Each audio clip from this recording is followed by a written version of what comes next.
How do you take your passion and turn it into something that's going to provide greater good to more people than you can do on your own? So I made the switch based on the management of club rugby. Per tournament, we raise $1,200 for charity. Most of it comes out of players' pockets. Not only are you benefiting from the networking, you're benefiting the community. What I found is that when you build a team who everybody is just focused on, what do I have to do to help?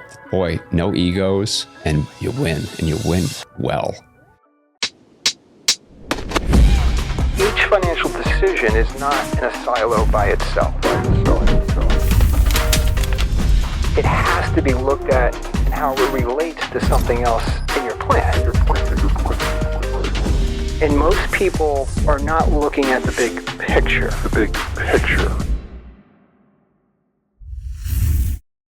This is John Smallwood, and I am back on Money Isn't, and I'm very excited to be here today to take a path down a passion project, okay? Not focus on a business side, not focus on a tax law, not focus on anything like that, but how do you take your passion and turn it into something that's going to provide greater good to more people than you can do on your own? My guest today is Peter Terilli. Welcome. Thank you. Good to see you. It's good to be seen. Always good, right? All right. So Pete has a really incredible background. Currently, you're working for the Tandem Group in consulting. That's correct. And it's IT consulting specifically is what you guys are doing. And your real passion, and I say this, like, IT consulting is a really good passion, but your background is in physical therapy. That's correct. You have it's a master's? Doctorate, thank you, from Columbia. Mm-hmm. And you spent how many years in PT? 8.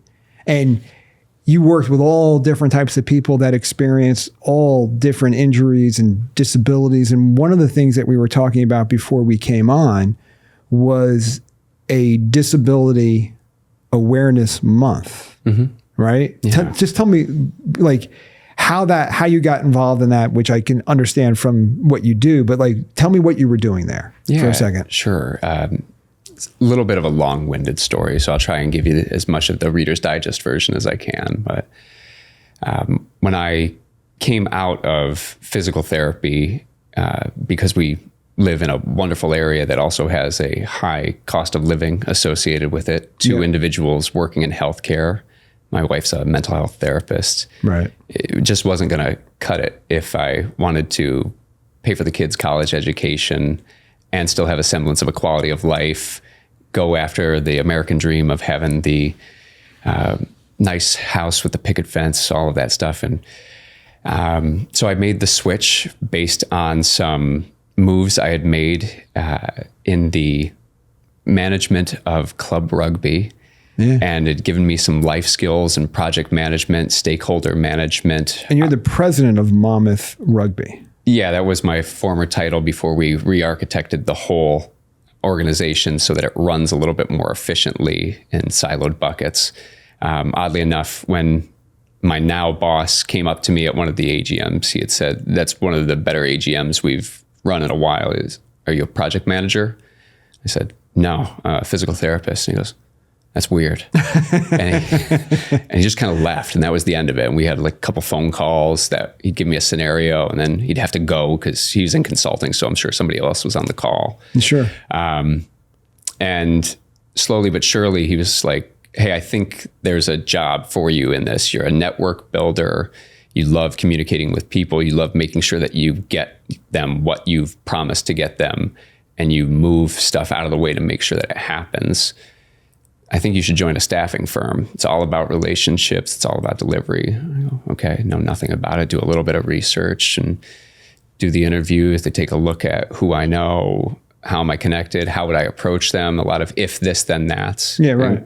And, big credit to Tandem Group in general, because not a proven businessman in any way, shape, or form, but they go, "Okay, here's a guy who's got a half a brain and He's organized. He's organized. I don't know about that, but I would just say I don't really stop until whatever it is that I think needs to happen happens. Smallwood Wealth Management is the lead sponsor of this podcast. You have an opportunity to have a free, no obligation conversation with one of our qualified advisors. Go to smallwoodwealth.com, schedule a call, or call us at 800-797-1000 and get on our calendars. So I join in, and somewhere around the 4 or 5 month mark, I'm just pursuing, deals, and there's this nag at me, right? Of, you're a physical therapist. So many people want to be a physical therapist. What are you doing? Like, what are you actually doing with this? And, I was chatting with somebody in HR. I was like, hey, I want to do a fundraiser. It's like, I've got this rugby team. We're going to be going up to a tournament, which is actually next weekend. It's the 1 year anniversary of it. We're going to be going up. I'd like to raise some money for the Parkinson's Foundation, because that's what my team's raising money for. Is there a way that we could do this as a work initiative? It's April at the time, which is Parkinson's Disease Awareness Month. Okay. And she goes, yeah, we could do that. We'll run a little campaign, and whatever we raise, the company will match. And have you ever thought about running an ERG? And I was like, what's an ERG? Yeah, I was going to say, what is that? So it's an employee resource group, and how we run it at Tandem is, the one that I run specifically is the Disability Advocacy and Awareness Employee Resource Group. So it's about debunking some myths about disability. It's about creating space for people to explore, benefit questions, explore, health option questions, explore what other resources might be available through the network. And it's all under the stigma, or I should say, getting rid of the stigma of, I have a disability, so therefore I am less than in some way, shape, or form. Right. So July, Disability Pride Month, we host our first disability advocacy and awareness speaker, a fellow by the name of Robert Paler. He's a Cal Berkeley graduate. Oh, wow. Played rugby, and at the age of 20 years old in the national final, sustained a spinal cord injury, stretchered off the field, told he'd never walk again, told he'd never feed himself. If he could maybe get himself from point A to point B in the bed, that's a victory. Yeah. And Robert now can walk 500 yards. He delivers inspirational speeches. Wow. He's a force of nature, and we got to host him on our platform, have him address both Tandem internal employees and clients alike. And it's just goes to show like the power of the human spirit and what you're willing to accept and what you're willing to, or what you're able to achieve if you're willing to work for it. And to push through what everybody's saying that you can't do it. And correct. Here you are. It's like disability, I personally believe, is something that is so under communicated, and people don't really, and the odds are massive. A working person, it's like 1 in 4 become disabled before 65. Like 1 in 4. That's crazy. And like, here you have a 20-year-old kid who hasn't even launched, isn't in a career, doesn't have coverage, doesn't have benefits. That's a tough road. Oh yeah. Yeah. And I mean, I think for him, when he was giving his lecture yesterday, talks about the team that's required around you in order to be successful. And I think the interesting part about it is it's not the team that's around you as a quadriplegic, right? It's the team that surrounds you as a person, right? In order to derive whatever outcome you're looking to achieve. Which is really, rugby, I don't know if the listeners have ever really watched a rugby game. I happen to have watched a lot of rugby games, as my son Jared is a player, and Jack, Pete and Jared actually play together. And Jared's still on the board? Jared is hopefully going to be my replacement. Oh, we have to talk about that. But I think what's interesting is the whole nature of rugby is the team and the power of a scrum, the power of everybody having a specific role to further the ball down the pitch. That's really what this thing comes down to. But that team mentality in rugby, I think, is stronger in rugby than any other team that I've ever witnessed and watched. It's truly an organization that is come together for common goals. And I think that plays out. Now, not only are you on Monmouth Rugby board, you're also on the New Jersey Youth Rugby? So I'm also on the board of Jersey Shore Youth Rugby, which aims to increase the opportunities for kids in Monmouth and Ocean County to have access to the game that's changed our lives. So it's been awesome. And you founded, say it for me again? Yeah. So with a couple of friends of mine from different clubs, I founded Elysium Rugby, which is an over 35 old boys type community team where we source players from the New York City metro area and beyond to come together for common goals like tournament victories, number one. This is the team that you're going to play with coming up soon, right? Yeah, we're actually heading up to defend our Can-Am title up in Lake Placid, New York next weekend. Oh, beautiful. Yeah. One of my favorite places. It's wonderful. Yeah.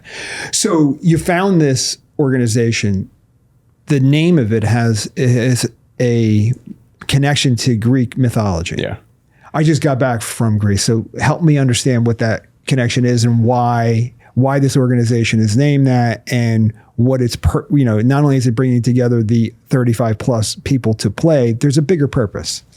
Yeah. And I mean, the unfortunate nature of just about everything that I do is that it has to touch multiple layers for it to be deemed successful in my head. So the name itself, Elysium, is derived from essentially the mythological version of heaven.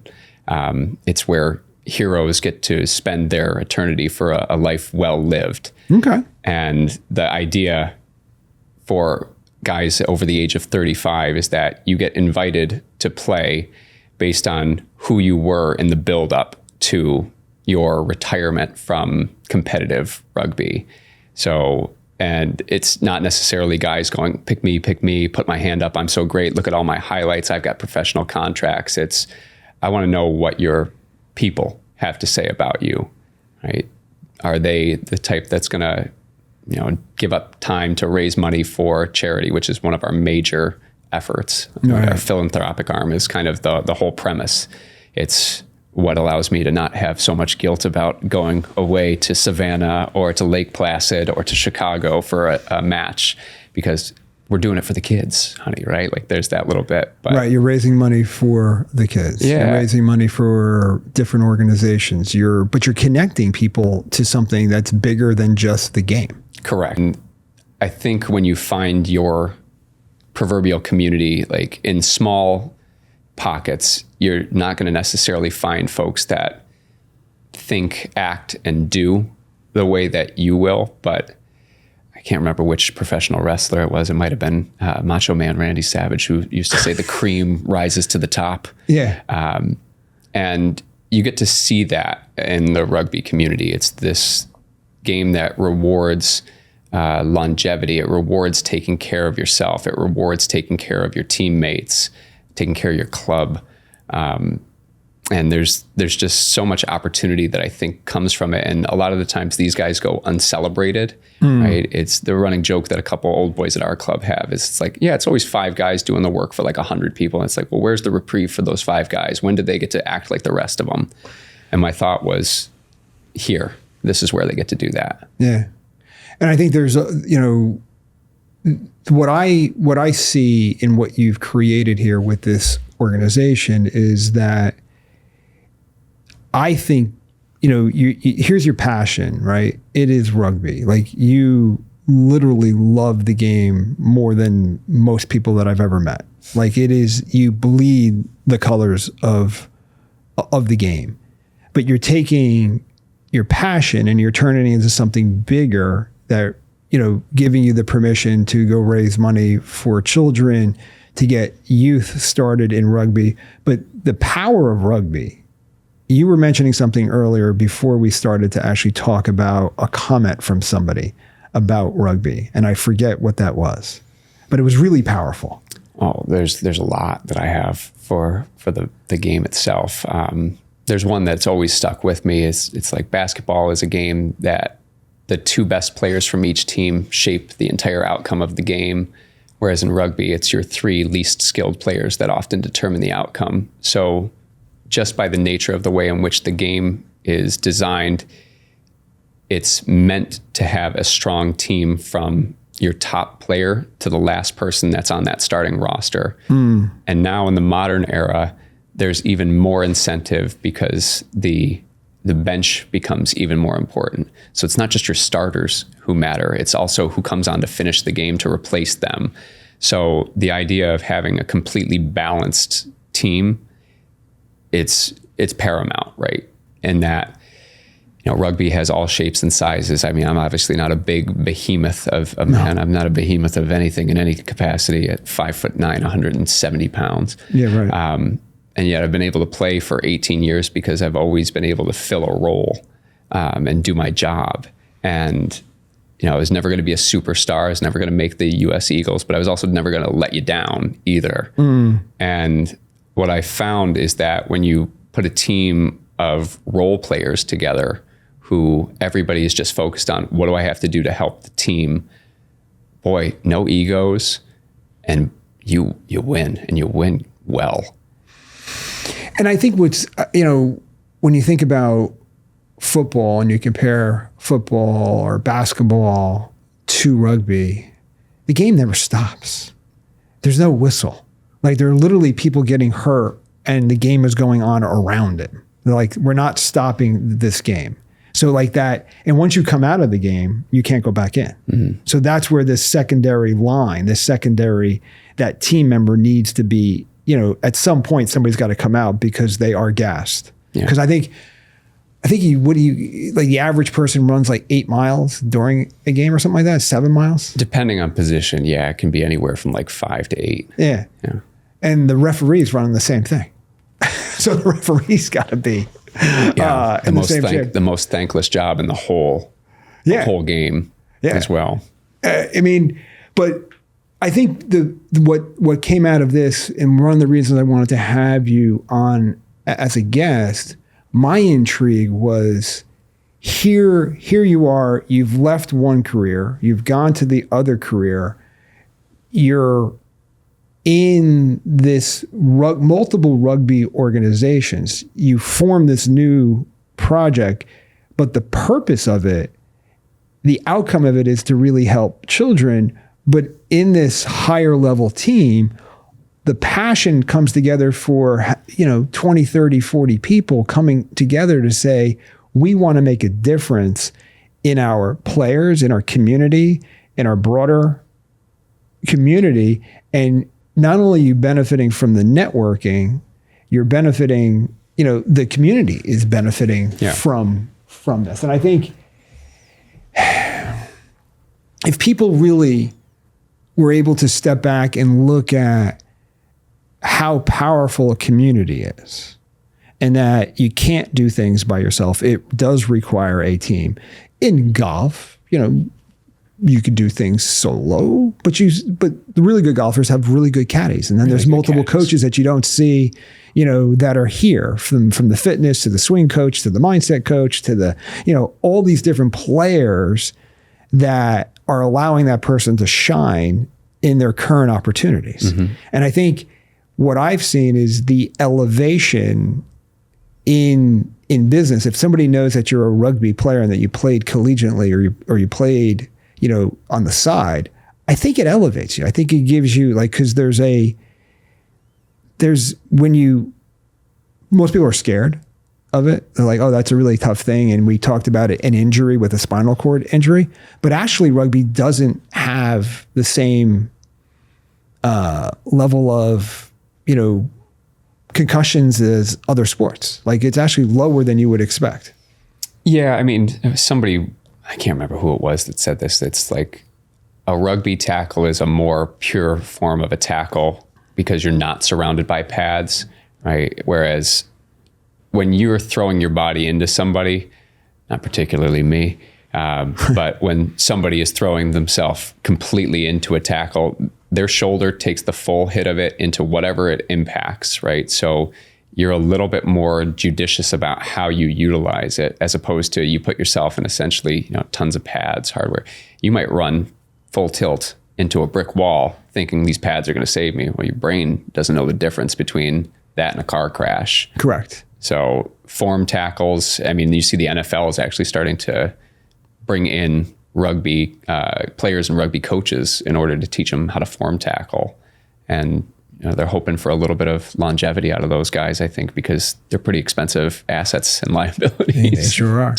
They sure are. Have on the payroll there. They sure are. Now, with the organization, like, how do people support you? What are you searching for? What is, how does one, like we, Smallwood Wealth, made a sponsorship. Yeah. Why did we do that?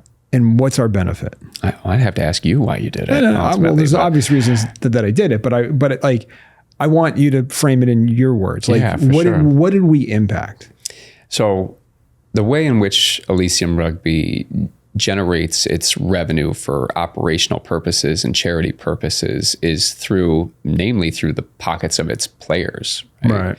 Now, a normal tournament might cost you on a weekend. You show up in northern New Jersey to play in a regular 15s tournament.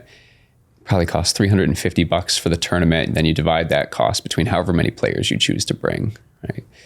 An Elysium tournament, we cap our roster at 23, 24 players because we want to guarantee players get time. Right. Last thing you want to do is spend your Saturday sitting on a field watching. Yeah, exactly, which a lot of our opposition does. And then they come over and go, how do I get involved? And we publish all of our rules on our website, which is elysiumelite.org. And you can find all about how we operate. And we have rules that we live by, which are no more than 4 players from any one team to encourage diversity. And like as we hit critical numbers, we start to lessen the amount of players that can be represented from particular clubs, so that we guarantee that we have 13 to 15 clubs represented on a roster. But getting back to the revenue question, most of it comes out of players' pockets. And within that, knowing that there had to be a charitable aspect to it, because otherwise we're just a bunch of guys saying, hey, we're going to throw together an all-star team and it doesn't matter about your character as long as you can just pay to play. I wanted to kind of vet some folks out by saying it's going to be more expensive than a regular tournament. We're going to have more ancillary benefits as a result of it. Like, we'll make sure that we have proper jumpers tape. We'll make sure that it's as close to a professional experience, which Jared, your son, knows all about what it takes to manage that. And I've actually utilized him as a resource. Hey, what do I need to have to make this a more legitimate experience?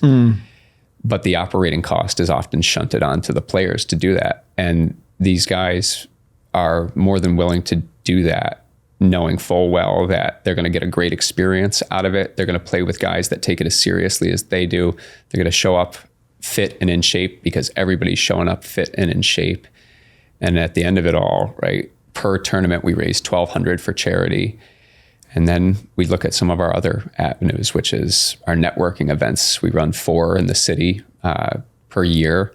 And we're starting to look into some other opportunities, like maybe we do a golf tournament. Maybe a golf tournament's too lofty. Maybe we do a mini golf tournament instead. Find ways to make it happen.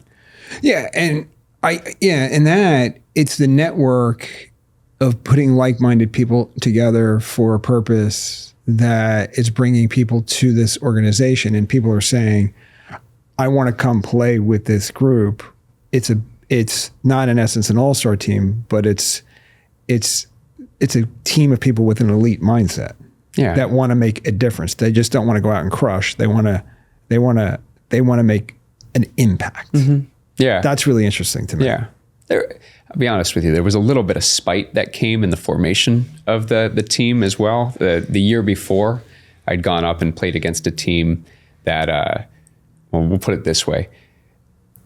The character that they exuded on the field wasn't one that I would want associated with the game that I love. And in the process, I thought to myself, like, I got 20 friends that would show up, do it together for a common cause, stay fit. And you know what, just for the added bit, they're the type of guy that will tackle you and put you in the dirt. And after they've scored on you in the try zone, rather than celebrate and be, all look at me, they'll pick you up and be like, sorry, I scored on you, bud. It just this mentality of, it's not about me. It's about we. And it just felt like the right thing to do. But at the same time, it was also like, you can't let pardon my French here, but you can't let the assholes win. No, you can't let the assholes win. I feel like, I'm seeing youth rugby signs. I'm seeing it all over the place, right? One, because I'm aware of it. Yeah. All right. But I know we didn't see it 20 years ago, right? We didn't see it 10 years ago. And what I think is you're seeing more schools have, high school teams have teams, and you're seeing more colleges have teams, and you're seeing this expansion because there's a desire to play something, above. It's the connection of the team, right? And I think when you take what you're doing with the new organization and you take the power of team and the power of Scrum, and you, in essence, distill that into the player, that player becomes a better employee, becomes a better business owner, becomes a better boss. I mean, there's whole books on, Scrum management, right? I forget what the name of who the author was, but it's really powerful because when you watch like youth sports, like if you're going to watch soccer, every kid just goes right to the ball. And in rugby, they're lined up in the places they're supposed to be, because if everybody went to the ball's not going to move, right? And it's really interesting. Like, it's just, there's an elegance to it that is, I think, who's the guy who was on the All Blacks, and he was talking about it from one of the famous All Black players who's retired. I forget the guy's name, but he was saying it's an elegant game of destruction. We're going to go out for 90 minutes. We're going to want to kill each other. And after the end, we're going to have a beer. Yeah. And we're going to love each other. And there's no animosity. And it's like, but there's a pride in the winning. And that's the thing that really moves me. It's like, we're going to win. We're going to win with principles. We're going to win with doing the right thing, as opposed to winning with, cheating or putting your best players out there. And, you got two guys that are controlling everything. Like, this is awesome. Yeah. Yeah. I never understood the point in vilifying your opponent in any way, shape, or form. Simply due to the fact that if you don't have opposition, you don't have a game, right? They call them test matches. Right. I don't know if this is my own thought or if this is something I heard somewhere, but they call them test matches because you get to test yourself, right? Correct. And I've never walked away from a rugby match not asking myself questions about myself or having learned something about myself. Am I sleeping enough? Am I balanced? Am I getting training in? Am I controlling my emotions when something happens to me? It's all a balance of how am I executing off the field, such that when the whistle goes, okay, it's go time, you've put in the work, or have you, and you'll get an answer soon enough. You will get feedback really, really quickly. Yeah. As we wrap up, anything that you want to add, anything that you want to discuss that we didn't discuss today? I mean, I think to harp a little bit on the point of who you allow into your network is important to consider moving forward. I mean, I know a lot of guys who have given a lot to the game in terms of, putting career on hold. Some folks have pursued professional opportunities for relatively low pay in terms of pursuing, or in order to pursue, the dream of being a professional athlete and keeping the game going as long as possible. But all along the way, I think it's important to remember that the people, I can't remember, I think it's Good to Great or The First 90 Days or something to that effect, where it's having the right people on the bus matters. Oh, God. And I think in some capacities, a lot of folks don't necessarily think about the company that they keep along the way, because we're focused on trying to have a good time. Life's stressful. Yeah. But I think if you can ask yourself pretty continuously or near continuously, what are the values that I'm looking to espouse, and how is that demonstrated in the people that are around me? If you can be a little bit more intentional with that, you'll find yourself with folks that will pick up the phone when you call to help you troubleshoot a long-standing problem. Help you go move. Yeah, literally. That's when you know you're true friends. Like, I'm moving tomorrow. I need some help. Like, oh yeah, I'm busy. I can't come. Yeah. Right. But I think that's really interesting, because I always feel that the people that you surround yourself really are, show me the 5 people that you associate with, and you will be exactly like them.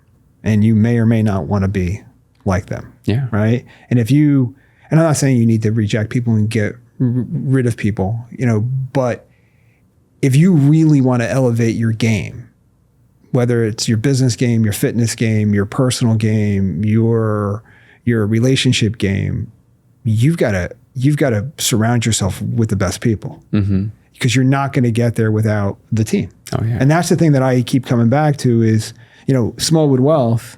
I've been doing this for 35 years. I have the best team I've ever had. The team has gone from, it was 3. It was my dad, myself, and 1 person at one point.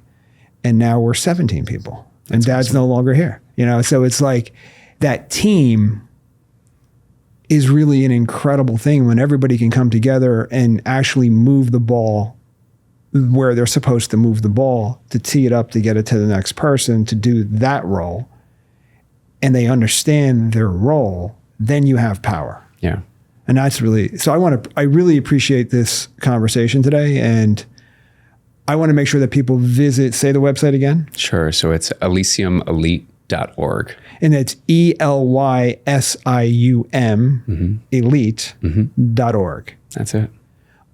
Pete, really fabulous to have you. Absolute pleasure. I want Thank to you so much. shake your hand, my friend. Really good to see you. Thank you. Likewise. Thank you. That was fun.